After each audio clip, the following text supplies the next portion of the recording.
I'm going to show you a little trick, a tip to make Boss pedals like this more compatible with your pedal board.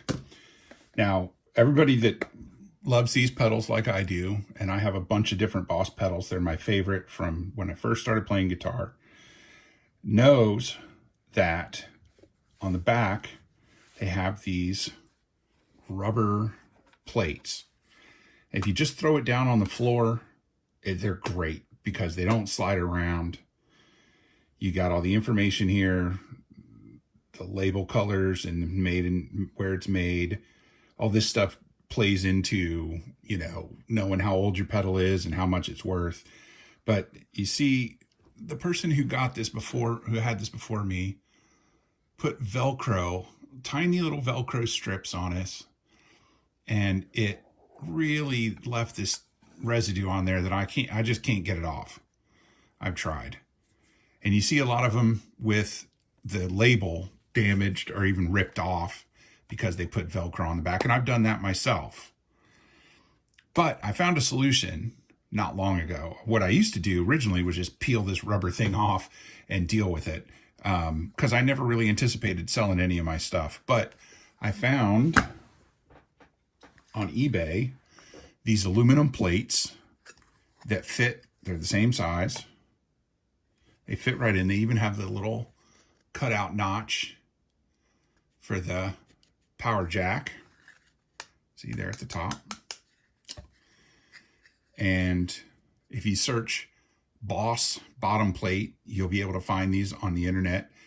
This company is not the only one that makes them. I assume these are made in China or something like that, but there are other companies that make these things. And what I do is, like, here's one from one of my pedals that I took off. And what I do to keep track of them is I just write on a piece of tape on the other side what pedal they go to. That way, if I ever want to put this back on the pedal, I know where it came from. But it's really easy to do this. There's 4 screws on the back of every Boss pedal. They come right out. And there's only one little trick to doing this. And that is because underneath this plate, which is also made of metal, is where the circuit board is. So it might be hard to see, so I'll pop it off. But in here is a layer, and you can see it's ridged to prevent any metal from contacting the circuit board. And that's a good look at the circuit board and all the little tiny wires that are in there. Right? No battery, because the battery doesn't go in here.